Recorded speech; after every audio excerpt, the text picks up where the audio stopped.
Vamos lá. Então tá aí. Vamos ao nosso estudo de Apocalipse. Estou ansioso também. Eu já ministrei esse estudo de Apocalipse 2 vezes, mas o divisor de água desse estudo de Apocalipse foi depois que eu fiz um módulo no mestrado de literatura apocalíptica com o Dr. Leandro Lima, né? Então, ele deu esse módulo de literatura apocalíptica. Mas também tenho usado esses livros, né? Tenho usado esse livro do George Led, muito conhecido entre muitos. Aí, então, George Led está aí. Tenho usado esse material também do John Stott e do Will Koch, maravilhoso, da coleção A Bíblia Fala Hoje, muito bom. E esse aqui é excepcional. Esse aqui é de cabeceira de todo presbiteriano, né? É o William Hendricks. Mais que vencedores. Mas a forma aplicada do estudo de Apocalipse, eu estou usando o material do Hernandes Dias Lopes. Então, a forma estrutural aplicada, por ser mais fácil a didática, aí eu estou usando o material do Hernandes Dias Lopes. E usando também o material do Leandro Lima. Tá bom, irmãos? Vamos lá. Estudo bíblico, Apocalipse. Apocalipse, a palavra Apocalipse significa revelação. Revelação de quem? Do Senhor Jesus Cristo, a sua igreja, através de quem? Através de João, na ilha de Patmos, que era prisioneiro de Roma.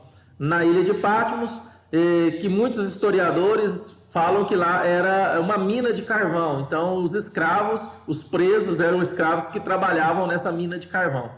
Tá bom? Então, aqui está a primeira parte que nós damos essa pequena introdução para que os irmãos saibam o que significa um pouco desse contexto histórico, né?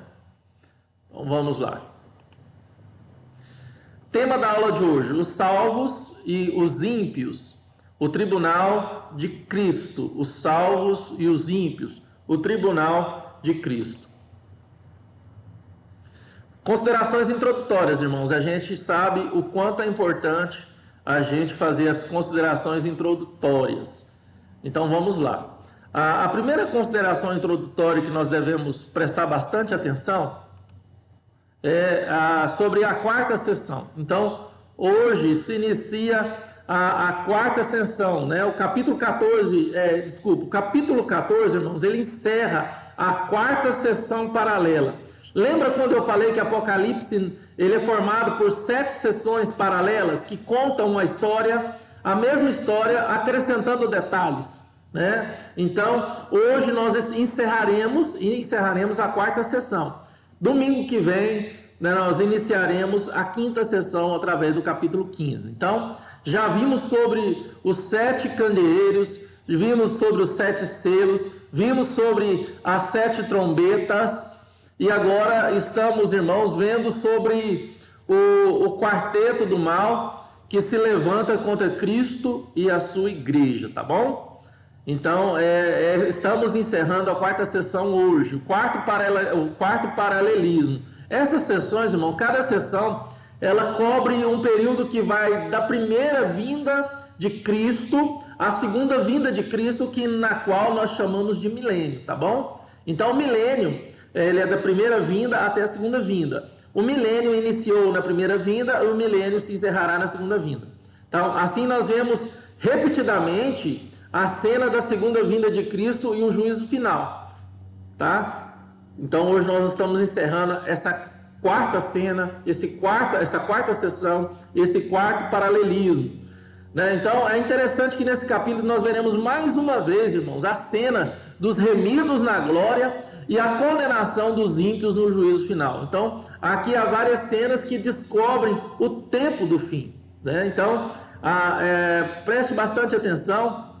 Nós vamos seguir agora a leitura do capítulo 14 de Apocalipse. Então, se você tem facilidade de ler no seu celular, então você lê aí, ou você pode pegar a sua Bíblia, tá bom? Eu posso ler pela tela com vocês. Acho que dá para mim. Esqueci meu óculos hoje, mas eu vou ler pela tela porque eu vou mudando aqui. É melhor. É melhor. Vamos lá. Vou passando o cursor do mouse aqui. Capítulo 14. Olhei e eis o Cordeiro em pé sobre o monte Sião. E com ele 144.000, tendo na fronte escrito o seu nome e o nome de seu pai. Ouvi uma voz do céu, como voz de muitas águas, como voz de grande trovão. Também voz que ouvi era como se harpistas quando tangem a sua harpa. Entoavam um novo cântico diante do trono, diante dos 4 seres viventes e dos anciões, e ninguém pôde aprender o cântico, senão os 144.000 que foram comprados da terra. São estes os que não se macularam com mulheres, porque são castos. São eles os seguidores do Cordeiro, por onde quer que vá. São os que foram remidos dentre os homens, primícias para Deus e para o Cordeiro. E não se achou mentira na sua boca, não tem mácula. Vi outro anjo voando pelo meio do céu, tendo um evangelho eterno para pregar aos que se assentam sobre a terra, e a cada nação, e tribo, e língua, e povo, dizendo em grande voz: temei a Deus e dai-lhe glória, pois é chegada a hora do seu juízo. E adorai aquele que fez o céu, e a terra, e o mar, e as fontes das águas. Seguiu-se outro anjo, o segundo, dizendo: caiu, caiu a grande Babilônia, que tem dado a beber a todas as nações do vinho da fúria da sua prostituição. Seguiu-se a estes outro anjo, o terceiro, dizendo em grande voz: se alguém adora a besta e a sua imagem, e recebe a sua marca na fronte ou sobre a mão, também esse beberá do vinho da cólera de Deus, preparado sem mistura do cálice da sua ira, e será atormentado com fogo e enxofre diante dos santos anjos e na presença do Cordeiro. A fumaça do seu tormento sobe pelos séculos dos séculos, e não tem descanso algum, nem de dia nem de noite. Os adoradores da besta e da sua imagem, e que quer que receba a marca do seu nome. Aqui está perseverança dos santos, os que guardam os mandamentos de Deus e a fé em Jesus. Então ouvi uma voz do céu dizendo: escreve, bem-aventurados os mortos que desde agora morrem no Senhor. Sim, diz o Espírito, para que descansem das suas fadigas, pois as suas obras os acompanham. Olhei, e eis uma nuvem branca, e sentado sobre a nuvem, um semelhante a filho do homem, tendo na cabeça uma coroa de ouro, e na mão uma foice afiada. Outro anjo saiu do santuário, gritando em grande voz para aquele que se achava sentado sobre a nuvem: toma a tua foice e ceifa, pois chegou a hora de ceifar, visto que a seara da terra já amadureceu. E aquele que estava sentado sobre a nuvem passou a sua foice sobre a terra, e a terra foi ceifada. Então caiu do santuário que se encontra no céu outro anjo, saiu do santuário, tendo ele mesmo também uma foice afiada. Saiu ainda do altar outro anjo, aquele que tem autoridade sobre o fogo, e falou em grande voz ao que tinha a foice afiada, dizendo: toma a tua foice afiada e ajunta os cachos da videira da terra, porquanto as suas uvas estão amadurecidas. Então o anjo passou a sua foice na terra e vindimou a videira da terra e lançou-a no grande lagar da cólera de Deus. E o lagar foi pisado fora da cidade, e correu sangue do lagar até aos freios dos cavalos. Nunca, numa extensão de 1.600 estádios. Amém, irmãos. Vamos seguir então a primeiro tópico. A igreja está com Cristo no céu, versículo de 1 a 5. Vamos entender então, e se os irmãos tiverem com dúvida, qualquer coisa, pode colocar aí, tá? Então vamos lá, irmãos. A igreja está com Cristo no céu. A igreja selada está de pé com o Cordeiro no Monte Sião, tá? Os 144 mil são o mesmo grupo que foi selado em Apocalipse 7, do verso 9 a 17. Eles representam, esses 144 mil, irmãos, eles representam a totalidade dos redimidos. A totalidade dos redimidos. Eles são os redimidos e sabem a canção dos redimidos. Eles fazem o contraste com os adoradores da besta, que foram marcados para a condenação. Os redimidos recebem também uma marca, o nome de Deus e do Cordeiro. Aquela marca de Apocalipse 7, versículo 3. Continua válida, irmãos, continua válida. Agora eles recebem a marca do Pai e do Filho. Então esses 144 mil, irmãos, são os que foram salvos pelo sangue de Cristo. É a igreja, os 144 mil é a igreja. É gente de todos os povos, tribos, línguas e nações. É a noiva de Cristo. Os 144 mil é a noiva de Cristo, representada pelos 12 patriarcas do Antigo Testamento e os 12 apóstolos do Novo Testamento. Então a igreja do Antigo Testamento, a igreja do Novo Testamento agora se une. Gente de todas as épocas, salvos de todas as épocas, gente de todas as nações. Então são esses 144 mil. Não é um número para ser interpretado como algumas seitas, literalmente, de forma alguma, porque é um número simbólico. O Apocalipse não pode ser interpretado de forma literal. Tudo que está em Apocalipse é de forma simbólica, aquilo que João viu e aquilo que ele pôde entender e aquilo que ele colocou. Mas Deus deu um significado e nós estamos entendendo esse significado. 144 mil é a igreja, não é a quantidade dos redimidos, mas é a totalidade da igreja, representada pelos 12 patriarcas do Antigo Testamento e os 12 apóstolos do Novo Testamento, que se unindo em Cristo Jesus se tornou uma só igreja. Entenderam, irmãos? Por que do 144? Tá bom? Então vamos lá. Vamos seguir, irmão. Embora esses 144 são os mesmos do capítulo 7 que eu acabei de citar, há mais detalhes sobre eles aqui, irmãos. Há mais detalhes. Então, primeiro, João não está apenas ouvindo os selados, mas também pode vê-los. Ele pode vê-los. Tá bom? Então ele não está apenas ouvindo, mas ele pode vê-los. Uma grande multidão. 2, irmãos, segundo ponto agora para a gente pensar. Agora é uma definição de lugar. Monte Sião. Monte Sião, a gente sabe que é o local de um grande relevo em Jerusalém, onde era construído o templo, onde se encontrava o templo de Salomão. Terceira questão que nós temos que observar. Agora revela-se a marca deixada pelo selo.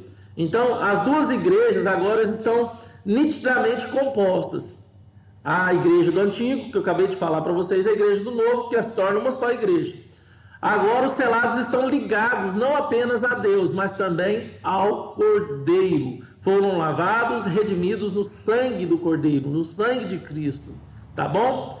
Então, irmãos, o Monte Sião aqui não é na terra, mas no céu, tá bom? Agora esse Monte Sião que nós estamos lendo no capítulo 14, ele não é mais na terra, é no céu. Trata-se da cidade santa, da Nova Jerusalém, a Sião celeste. Vamos abrir as nossas Bíblias em Hebreus 12, 22. Hebreus 12, 22. Abra sua Bíblia aí. Hebreus 12, 22. Hebreus 12, 22. Mas chegastes ao monte Sião e à cidade de Deus vivo, a Jerusalém celestial e aos muitos milhares de anjos. A Jerusalém, ao monte Sião e à cidade de Deus vivo, a Jerusalém celestial. Estamos entendendo, né, irmãos? Vamos lá, os 144 mil foram redimidos na terra, foram selados por Deus para glorificarem Deus no céu. No céu. 144 mil, repetindo, 144 mil foram redimidos na terra, foram selados por Deus para glorificar a Deus no céu, tá bom, irmãos? Não esqueça disso. Vamos seguir então, irmãos. Vai acompanhando pelo texto. Tá, e eis o Cordeiro em pé sobre o monte Sião, e ele, 144 mil, né? Coloquei, né? E com ele os 144 mil, que é a igreja, tá? Os 144 mil é a igreja, são a igreja, formado de gente de todos os povos, tribos, línguas e nações, tá bom? Então vamos lá. Dentro dessa questão, no verso 2 e 3, se você perceber aqui, o verso 2, entoava um novo cântico diante do trono. Eu coloquei de vermelho aqui também os 144 mil que foram comprados da terra. São os que foram redimidos dentre os homens, primícias para Deus e para o Cordeiro. Então, a igreja está cantando no céu, enquanto os adoradores da besta, eles blasfemam, irmãos. A besta e seus adoradores, eles blasfemam contra Deus, mas os redimidos do Senhor estão no céu cantando um novo cântico ao nosso Deus. Aqui na terra, os crentes sofrem e choram, mas Deus lhe enxugará dos olhos toda lágrima. Então a alegria da igreja será completa e ela cantará um novo cântico como ninguém poderá aprender, senão somente os redimidos. Que maravilha, irmãos. Nosso pranto, nosso sofrimento, nosso choro será transformado em alegria, em prazer, em louvores a Deus. Que maravilha saber que um dia Deus enxugará dos nossos olhos toda lágrima. Significa não seremos assolados pelos sofrimentos. Glória a Deus. E nós vamos ser inundados com imensa paz, com imensa alegria. E essa imensa paz e essa imensa alegria vai nos transbordar em louvores a Deus. Que maravilhas. A gente tem essa oportunidade, irmãos. Quanto momento que nós somos inundados com alegria nessa terra, em certos momentos que nós começamos a louvar a Deus, ou seja no chuveiro, ou seja dirigindo o carro, ou seja fazendo qualquer coisa. Quantas vezes nós nos pegamos louvando a Deus, engrandecendo a Deus, porque nós estamos sendo inundados com a ação do Espírito Santo em determinados momentos das nossas vidas. Tá bom? Vamos seguir então. Mas também, irmãos, a igreja, como povo redimido por Deus, ela é totalmente separada do mundo, como a gente leu aí no capítulo 4, no versículo 4 e 5. Então, os redimidos, irmãos, eles não se prostituíram com a grande meretriz. De forma alguma, eles não prostituíram com a grande meretriz. Se vocês prestarem atenção, olha o que ele colocou. São estes os que não se macularam com mulheres, porque são castos. Olha que interessante, né? Muita gente fala, mas espera aí, pastor, então eu não vou para o céu, porque se eu faço parte da igreja, eu não sou casto, eu casei, eu fiz sexo, né? Eu me prostituí antes de conhecer a Cristo, então eu me contaminei. Aí está falando que que fazem parte desses 144 mil somente aqueles que são castos. E aí? Como é que fica? Você sabe me responder isso?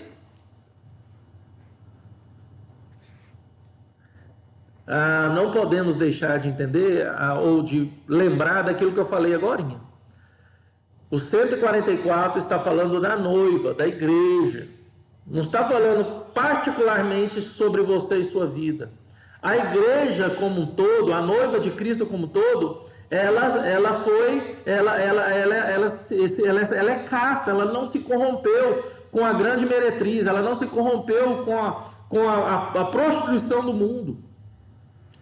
Ela foi preservada. Então, essa noiva de Cristo, que são 144 mil, a igreja, ela é casta, ela não se corrompeu, tá bom? Não está mostrando para mim e para você a nossa vida pregressa ou falando sobre nossa vida de casal e da contaminação nessa área, não, de forma alguma. Está mostrando para a igreja, como noiva de Cristo, nós somos castos. Como noiva de Cristo, como igreja de Cristo, nós somos castos. Tudo bem, irmãos? Então não precisa preocupar. Peraí, eu casei, eu prostituí, meu Deus, eu não sou mais casto, e agora? Eu não vou fazer parte de 144 mil de forma alguma. Os 144 mil é a igreja na qual nós fazemos parte, e essa igreja, ela não se contaminou. E graças a Deus. Tá bom, irmãos? Vamos lá. Então, meus irmãos, a expressão aqui que não se contaminaram com mulheres e castas, não se trata dessa questão de você, na sua vida pessoal, ter casado e tudo mais, tá? Eu já expliquei isso. Então, vamos seguir aqui para o capítulo 2, para tópico 2, tá bom? Alguém tem dúvida desses 5 primeiros versículos que eu acabei de explicar? Alguém tem alguma dúvida de alguma coisa que leu e não foi explicado e que você gostaria de tirar sua dúvida? É só escrever aí, tá? Vamos lá, capítulo 2. Eu paro e respondo a dúvida de vocês. O juízo é anunciado aos moradores da terra. Versos 6 e 7. Nós já lemos, vou colocar aqui só para os irmãos entender. E o que está de vermelho está aqui. Tomei a Deus e dele a glória, pois é chegado a hora. Temei a Deus e dai-lhe glória, pois é chegada a hora do seu juízo. E adorai aquele que fez o céu, e a terra, e o mar, e as fontes das águas. Tá bom? Vamos lá. Irmãos, os moradores da terra, eles são exortados a temerem a Deus e darem glória a Deus. Eu creio que nós devemos, de fato, irmãos, evidenciar o nosso temor a Deus, a nossa reverência a Deus, o nosso amor a Deus, e dar a Ele toda a honra e toda a glória, toda a adoração que Ele, não que Ele merece, mas que faz parte da sua glória, que faz parte da sua essência. Quando a gente está aqui no templo, eu vejo 3 plaquinhas do meu lado direito aqui no templo, escrito silêncio, reverência e oração. Então, assim, é lógico que isso aqui é um templo construído por mãos humanas, tijolos, bancos. Isso aqui não é a casa de Deus celestial, mas é um lugar que foi separado para adorar esse grande Deus. É um lugar que foi construído com a intenção das pessoas congregarem, estarem juntas para adorar a Deus, glorificar a Deus e temer a Deus. Então, irmãos, eu penso dessa forma, que aqui como um lugar que foi separado para a gente adorar a Deus, que a gente foi separado para a gente congregar, cultuar a Deus aqui em congregação, nós devemos estar diante dele, neste local, com reverência, com temor, com o sentimento e com o coração com o espírito de oração, com o silêncio. É tão triste a gente ver que as pessoas muitas vezes chegam dentro do templo com um espírito que não tem tanto temor, que não tem tanto oração, que não faz silêncio, muitas vezes, em vez de sentar, orar, começar a criar esse espírito de adoração, de temor e de oração, muitas vezes as pessoas começam a conversar, contar piada e atrapalha até quem muitas vezes senta e quer fazer o seu momento de prelúdio, para que quando o culto começar, ele possa está mais entronizado com Deus, mais sintonizado com Deus, né? Então, isso é muito importante. Quando eu li isso aqui, eu lembrei disso, irmãos, tá bom?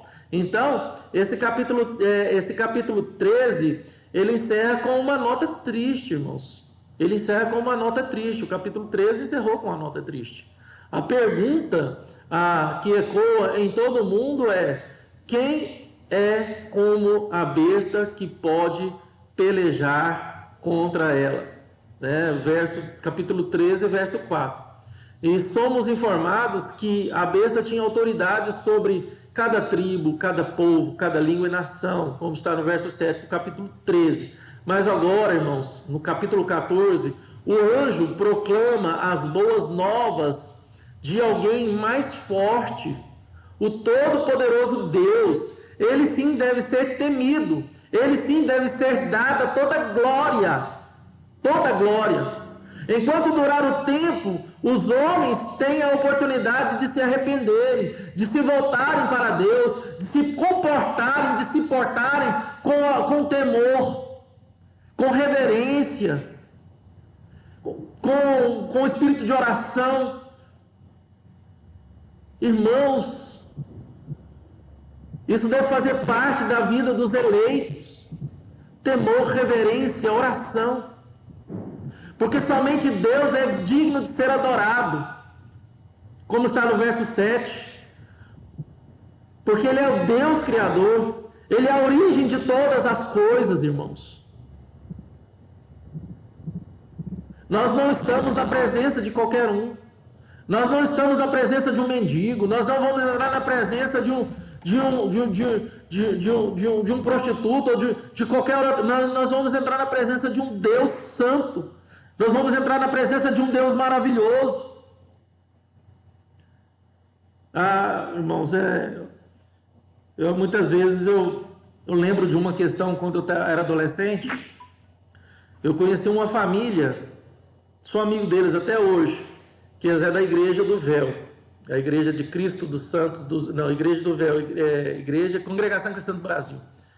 E a gente brincava domingo de manhã e tal, domingo à tarde, nós dava ali para as 4 horas da tarde, eles todo mundo ia embora e se aprontar. Aí eu sentava mais meus amigos ali na calçada, eles, criança ainda, toda a família subindo a subidão na pé, todo mundo de terno e elas de vestidão, parecendo assim que ia numa festa de gala, uma coisa mais chique, e ali aquela coisa mais assim. Aí um dia eu perguntei para ele, falei o nome dele, falei: por que vocês vão muito bem vestidos para a igreja? Aí ele, menino ainda, né, me deu essa resposta, que ouviu do pai, de alguém, né, que falou assim: não, para a gente ir na presença de um político, de um governador, do prefeito ou do presidente, a gente não tem que ir bem arrumado? Para a gente entrar no fórum e para ir na presença de um juiz, a gente não tem que ir bem arrumado?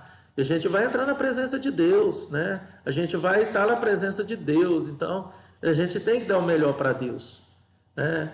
Embora é uma questão de um certo ponto deturpado, mas há uma ação ou um sentimento de reverência e de temor, um sentimento de reverência e de temor, né? Às vezes a gente fica pensando, né? Eu mesmo, domingo à noite, eu gosto de vir de gravata, na Santa Ceia eu gosto de vir de terno, né? Eu gosto de vir de social para a igreja, né? Eu creio, eu não me lembro, mas eu creio que eu nunca vim para frente da igreja dirigir um culto, alguma coisa de bermuda. Eu nunca vim dirigir um culto, eu acho que não, posso estar enganado, os irmãos podem me lembrar, mas eu gosto eu sinto essa questão de reverência e de temor, não por religiosidade, não por alguma questão assim de legalismo, de forma alguma, irmãos, mas por essa questão de reverência.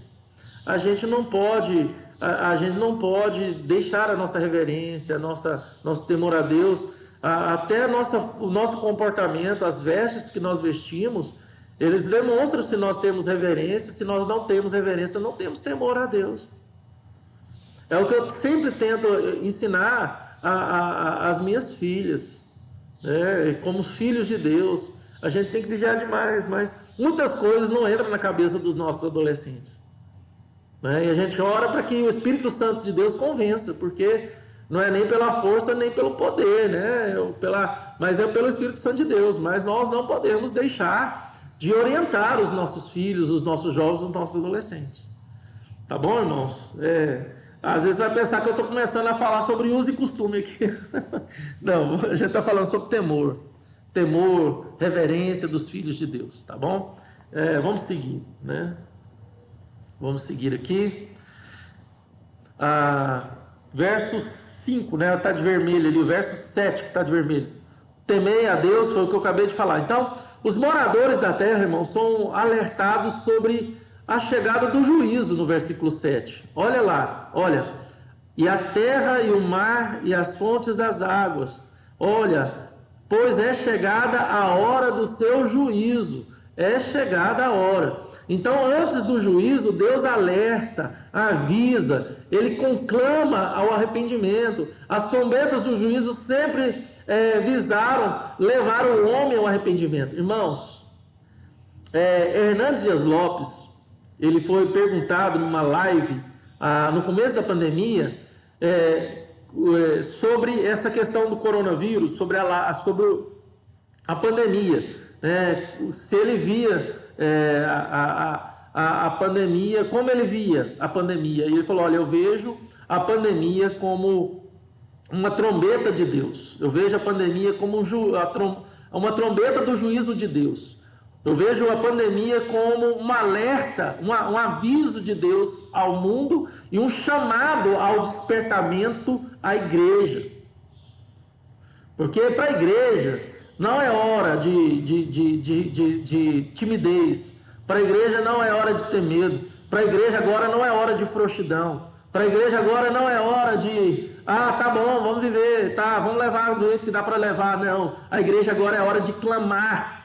A igreja agora é hora de se dobrar, de conclamar a Deus, de se colocar, de se prostrar diante de Deus.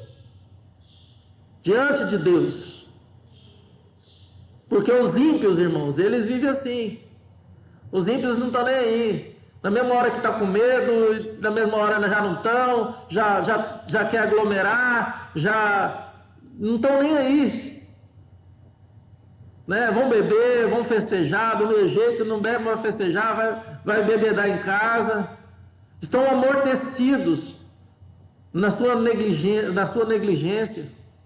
Mas nós não, nós como servos redimidos, lavados no sangue de Cristo, os sinais do juízo de Deus, a trombeta do juízo de Deus para nós é um despertar, é um chamado a despertar, irmãos. Nós não podemos agir como os ímpios, nós não podemos. A nossa atitude em meio a uma pandemia como essa é uma atitude de clamor, de consternação pela dor do outro, de levantar a nossa voz e clamar socorro e auxílio divino, de louvar a Deus e glorificar a Deus, porque está chegando próximo a segunda vinda do seu Filho amado, Jesus Cristo, nosso Senhor e Salvador. Amém, irmãos? Amém? Amém. Vamos lá então, irmãos. Terceiro tópico. A queda da Babilônia é proclamada. Verso 8. A queda da Babilônia é proclamada. Seguiu-se outro anjo, o segundo, dizendo: Caiu, caiu a grande Babilônia, que tem dado a beber a todas as nações o vinho da fúria de sua prostituição. Então, a grande Babilônia, irmãos, a grande Babilônia é essa grande meretriz que tem corrompido as pessoas, que tem provocado a prostituição, né? Já não há mais uma fé pura, irmãos. As pessoas já não têm mais uma fé pura, né? São tantas crendices, são tantas coisas que o mundo está aí oferecendo, são tantos pensamentos religiosos que a pessoa já não tem mais uma fé pura. A grande Babilônia, então, é essa meretriz. Mas a verdadeira igreja, irmãos, está no céu, e a falsa está arruinada.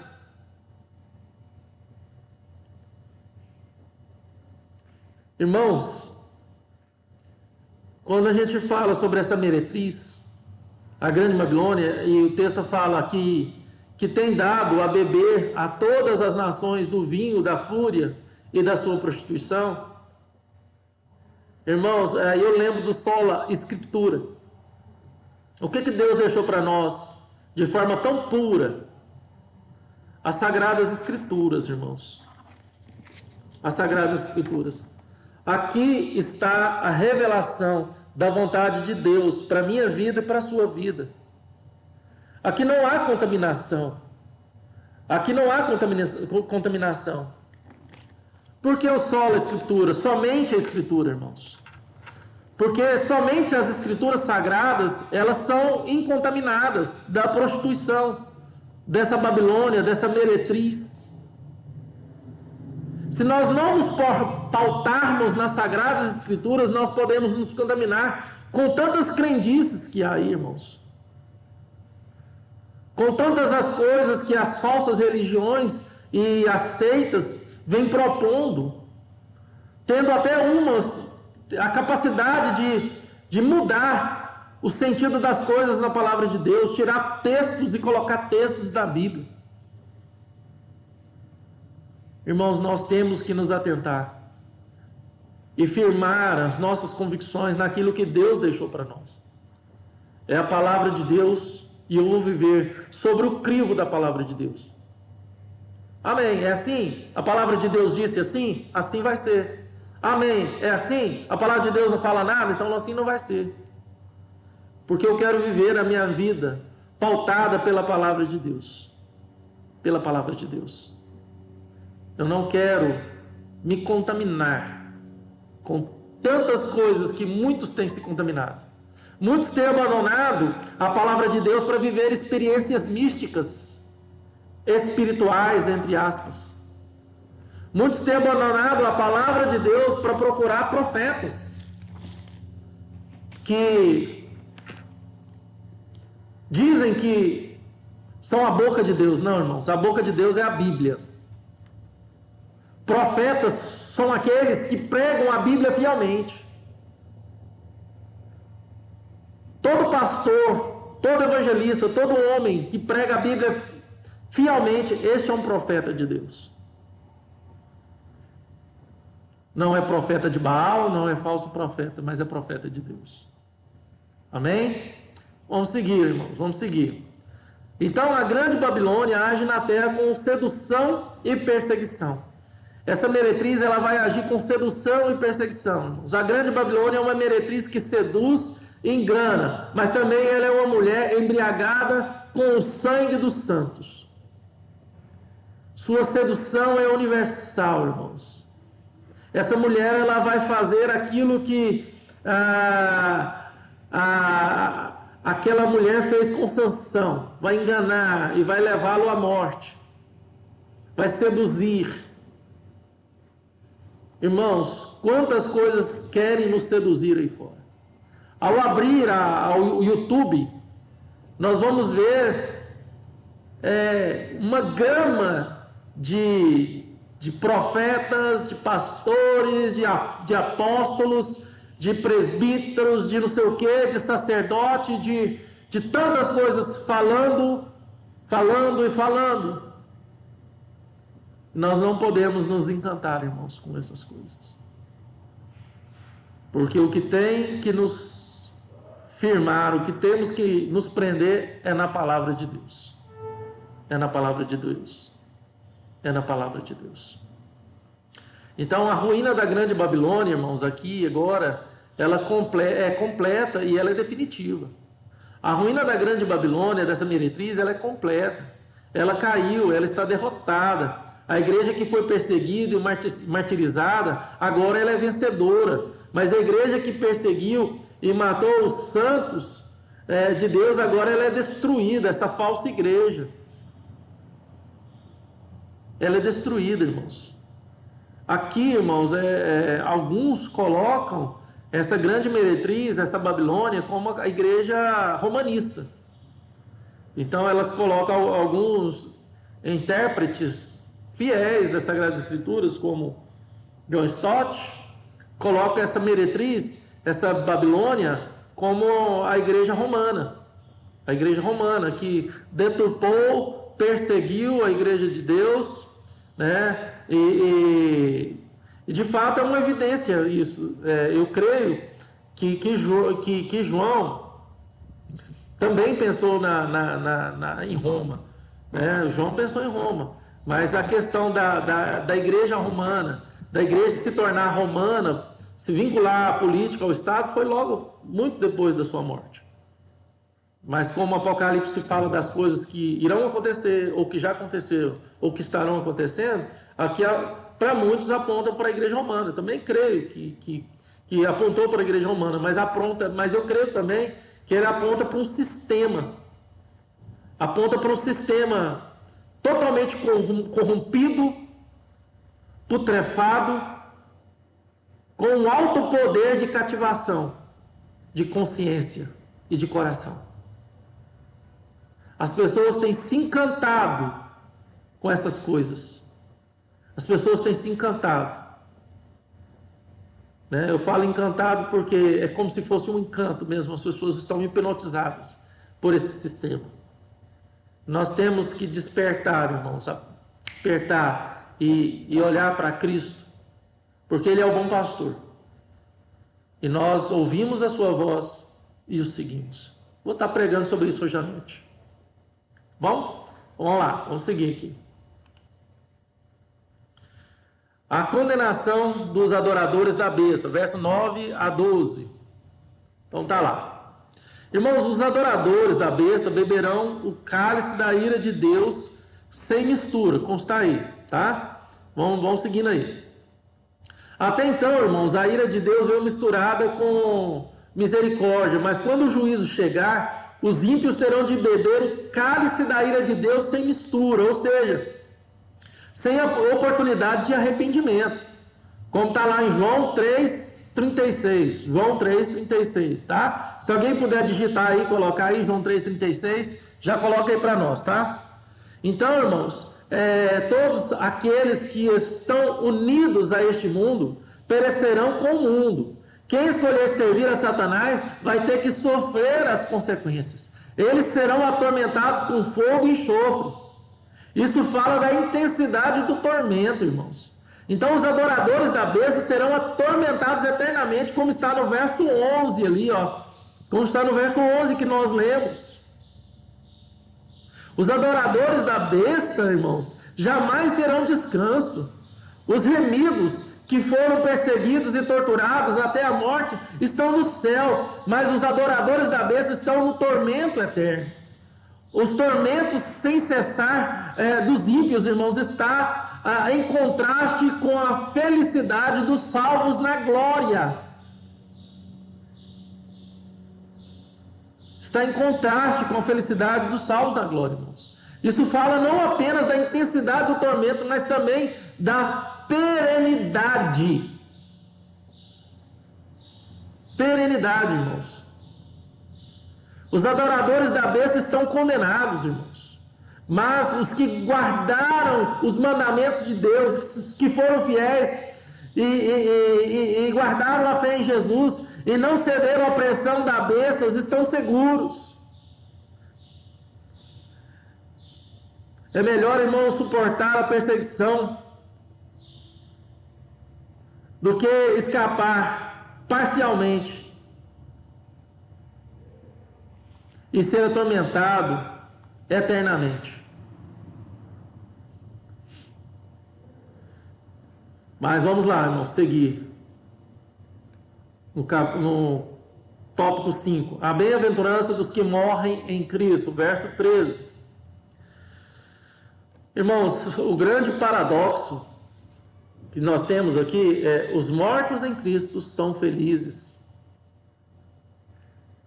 Porque os salvos, irmãos, salvos em Cristo não vê a morte com tristeza, mas a morte é sinônimo de felicidade. Isso é um grande paradoxo. Isso não é a voz da terra, mas do céu. Essa revelação não é passageira, deve ser escrita. Aqueles que morrem, ou mesmo os que são martirizados pela besta, ou pela grande meretriz são felizes, irmãos. Não são todos os mortos que são felizes, mas os que morrem no Senhor, os que morrem em Cristo Jesus.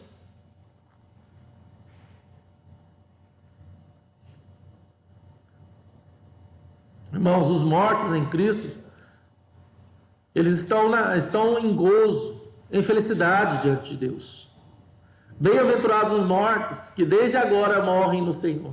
Sim, diz o Espírito, para que descansem das suas fadigas, pois as suas obras o acompanham.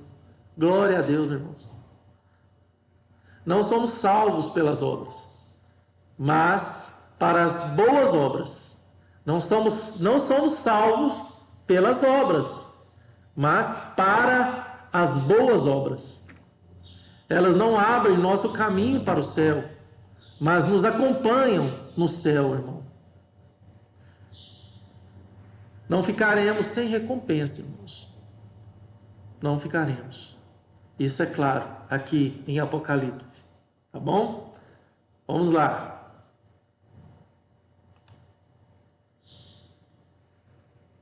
Então vamos lá. A segunda vinda de Cristo para a colheita dos justos, dos versos 14 a 16. Então, irmãos, Cristo vem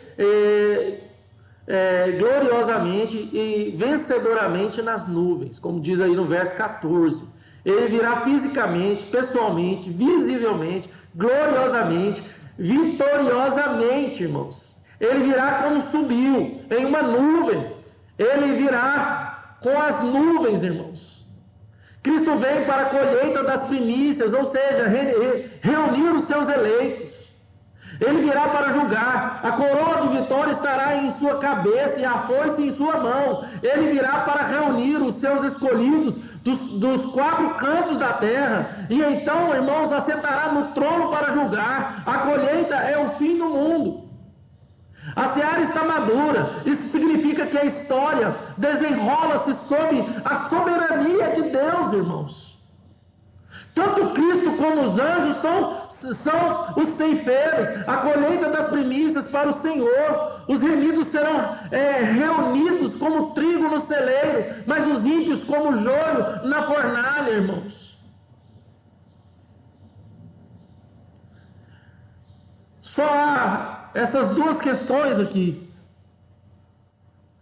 E aqui aponta para a colheita dos justos. A colheita dos justos. Glória a Deus. Tópico 7. E o último, que vai do verso 17 ao 20. Tá bom, irmãos? Então, irmãos, nós vimos a colheita dos justos se mostrando através de uma seara de trigo. Jesus colhendo para o Pai os feixes de trigo que são de Deus. Que maravilha! Que maravilha! Mas o juízo para os ímpios será como uma vindima, irmãos. Como está aí no verso 17 a 20. A ideia aqui não é de uma colheita dos frutos, mas de um lagar, onde as uvas são pisadas, onde as uvas são esmagadas, macetadas. Essa é a ideia clara do furor da ira de Deus contra os ímpios que blasfemaram do seu nome e perseguiram a sua igreja, os seus santos, os seus amados. Lá em Apocalipse 19, 15, mostra o próprio Cristo pisando o lagar. E pessoalmente pisa o lagar do vinho do furor da ira de Deus Todo-Poderoso.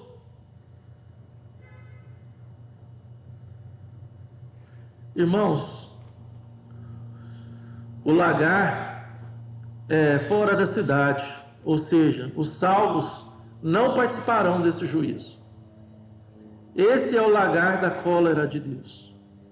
Os remidos não sofrerão esse juízo, irmãos. Como está lá em João 5:24. João 5:24. Os remidos serão a delícia de Deus, a noiva do Cordeiro, enquanto os ímpios serão o alvo da ira pura de Deus. O juízo de Deus, irmãos, será completo sobre todos os ímpios, em todos os lugares, como está no verso 20.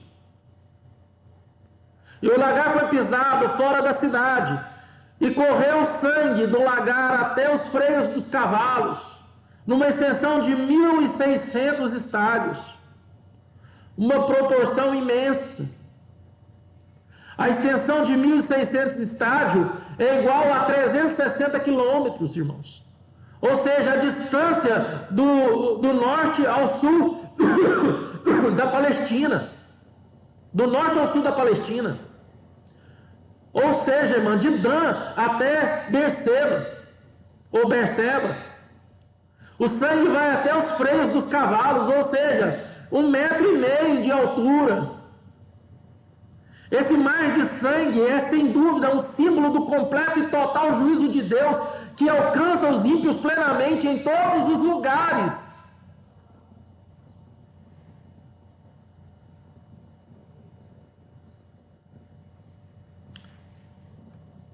Isto, Ana Lúcia, do 14 a 16 é a esperança e a felicidade do justo. Exatamente. E do 17 ao 20 é o juízo de Deus sobre os ímpios, aqueles que perseguiram o justo, aqueles que massacraram o justo, aqueles que martirizaram o justo, aqueles que blasfemaram de Deus e blasfemaram da igreja. Meus irmãos, quem vai trazer a paga para toda a impiedade não sou eu, não é você. Quem vai trazer a paga para toda impiedade é Deus, irmãos.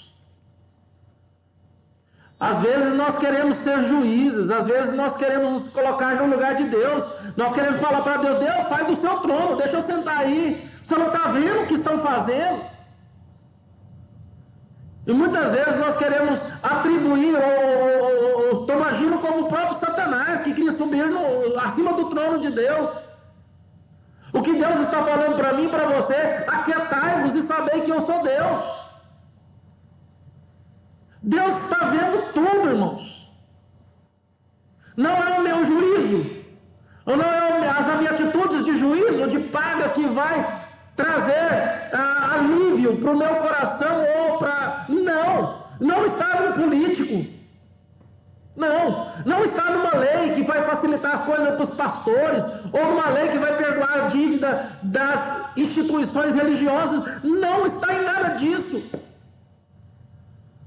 A nossa resposta vem de Deus, a nossa justiça vem de Deus, a minha paz vem de Deus, a sua paz vem de Deus. Irmãos, nós somos muito tentados a querer fazer as coisas com as nossas próprias mãos. Espera aí, Deus, deixa eu te dar uma ajudinha. Misericórdia, irmãos. Misericórdia se nós pensamos assim. O nosso papel é apenas de adorar, louvar, glorificar, temer a Deus e descansar na ação de Deus, porque é Ele quem está sentado no trono.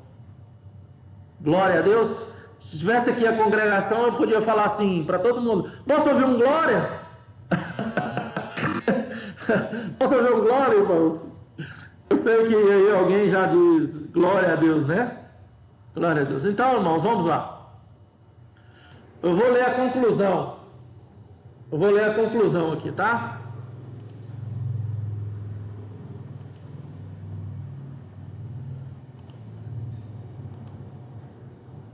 Vou ler a conclusão. Então vamos lá. Acompanhe a conclusão, irmãos. Na humanidade só há dois grupos: os salvos e os perdidos, os adoradores da besta e os adoradores do Cordeiro, os que estarão com Cristo no Monte Sião e os que serão atormentados de dia e de noite, aqueles que estarão cantando e descansando no céu, e aqueles que estarão atormentados para sempre. Na humanidade só há duas igrejas: a igreja verdadeira, os 144 mil selados, redimidos, primícias para Deus, e a igreja apóstata, que segue a besta e recebe a sua marca. cá. Amém, irmãos? Nós somos aqueles que receberam a marca de Cristo, a marca do Cordeiro, o sangue do Cordeiro. E o que está reservado para mim e para você, nem olhos viram e nem ouvidos ouviram. As delícias que Deus tem para nós. A morte, ela não tem a última palavra. A morte para nós não é sinônimo de dor. A morte para nós não deve ser sinônimo de tristeza, mas sim de alegria, porque estaremos com Ele em plenitude. Que Deus abençoe a sua vida.